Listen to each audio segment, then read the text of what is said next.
నా పేరు బండా నారాయణ ఆప్షన్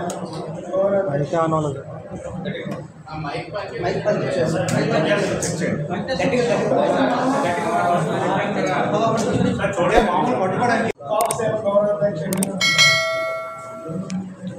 ఈరోజు ఈ కార్యక్రమం చేసిన పాత్రికేయులందరికీ నమస్కారాలు తెలియజేసుకుంటూ మా కాపులకి జరుగుతున్న అన్యాయం గురించి దీని ద్వారా ముఖ్యమైన పార్టీ ప్రతినిధులకి సమాచారం దీని ద్వారా తెలియజేద్దామనే ఉద్దేశంతో ఈ ప్రెస్ మీట్ ఏర్పాటు చేయడం జరిగింది.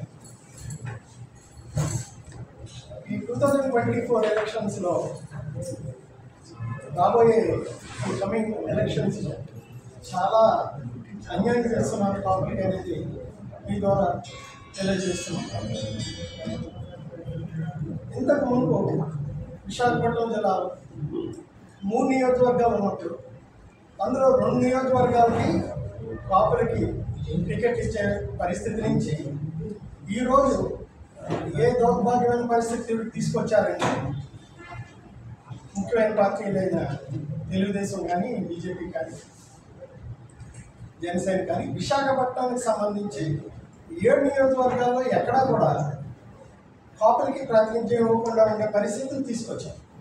ఇది చాలా కాపులు చాలా మనోవేదనకు గురవుతున్నామని తెలియజేయడానికి ఇంకా కొంచెం టైం ఉంది కాబట్టి 5 లక్షల జనాభా ఉన్న విశాఖపట్నం సిటీ పార్లమెంట్ నియోజకవర్గం అలాగే ఉమ్మడి విశాఖపట్నం అనకాపల్లి చూసుకున్నా సరే మరీ దారుణంగా తెలుగుదేశం నుంచి కానీ బీజేపీ నుంచి కానీ పూర్తిగా 2 పార్టీలు కాపులను విస్మరించేమో అన్న ఫీలింగ్తో ఉంది. వాళ్ళకి కాపుల యొక్క ఓట్లు అవసరం లేదేమో అనే ఫీలింగ్ కూడా క్రియేట్ అవుతుంది. ఎందుకంటే ఇంతకుముందు విశాఖపట్నం వీరిలో ఎంపీ టికెట్ ఇవ్వకపోయినా అనకాపల్లి పార్లమెంట్ నియోజకవర్గంలో గుడివాడ దుర్గారావు గారు, కంటా శ్రీనివాసరావు గారు, అవంతి శ్రీనివాసరావు గారు ఇలాంటి వ్యక్తులకు ఇచ్చి ప్రూవ్ చేసుకున్నారు కాపుల సత్తా. ఈరోజు అక్కడ కూడా ఎంపీ టికెట్ అనేది ఇవ్వడం లేదు.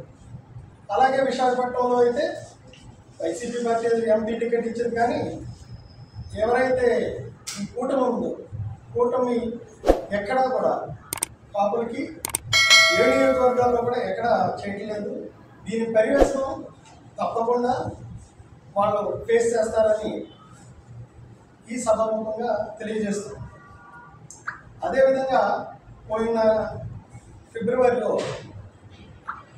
మా రాష్ట్ర కాపు జేఏసీ ఆధ్వర్యంలో విశాఖపట్నంలోనే చేసినప్పుడు అప్పటికి ఇంకా చాలా టైం ఉంది కాబట్టి చెప్పాం ఎట్టి పరిస్థితుల్లో కాపులకి మొత్తం టోటల్గా 10 లక్షల మంది కాపులు ఉన్నారు ఉమ్మడి జిల్లాలో, ప్రయారిటీ ఇవ్వండి, ఇచ్చిన పార్టీలకి మేము అందరం సేవ చేసుకుంటాము, వర్క్ చేస్తాం అని చెప్పినా కూడా ఎందువల్ల వాళ్ళు చేయడం లేదో తెలియడం లేదు. అదేవిధంగా విశాఖపట్నం సంబంధించి ఇంకా భీమిలి నియోజకవర్గం ఉమ్మడి పొత్తులు ఉన్న వాళ్ళు ఇంకా అనౌన్స్ చేయలేదు. విశాఖపట్నం భీమిలి నుంచి కూడా చాలామంది కాపులు పోరాట రాజబాబు అని, గంటా శ్రీనివాసరావు అని, పంచకరం సందీప్ అని ఇలా అందరూ ముఖ్య నాయకులందరూ ట్రై చేస్తున్నారు. అలాగే అలాగే బీజేపీ నుంచి డాక్టర్ కేవీ సత్యనారాయణ, నార్త్ నుంచి కృష్ణరెడ్డి గారు, తోటరాజు ఇలా చాలామంది అన్ని రకాల ట్రై చేసినప్పుడు ఎక్కడ కాపులకి మినిమం ఏ రకమైన భరోసా ఇవ్వకుండా అన్ని రకాలుగా కాపులను తొక్కేయడం చూస్తుంటే మనకు చాలా బాధాకరంగా ఉంది. 28 స్థానాలు కమ్మవారికి, 28 స్థానాలు రెడ్డికి కేటాయించారు. కానీ మా కాపులకు వచ్చేసేటప్పటికి 26% కాపులకి ఓన్లీ 8 స్థానాలు చేశారు. ఇది చాలా అన్యాయం అని నేను చెప్పుకుంటున్నాను.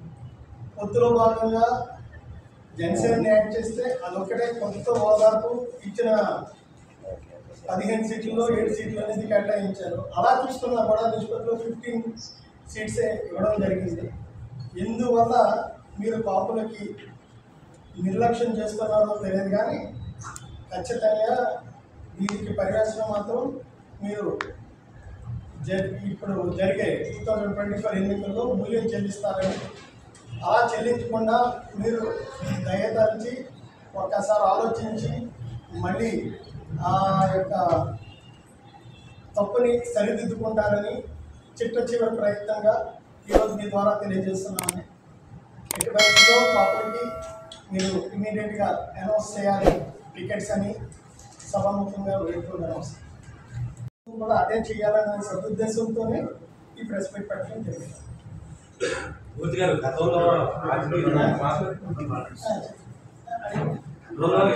టికెట్ కావాలంటే ఆ నాయకుడు సాగర్ చరిస్మా చూసి అడిగే చాలా అన్యాయంగా ఉంది సార్. ఎందుకంటే డబ్బులు బట్టే ప్రస్తుతం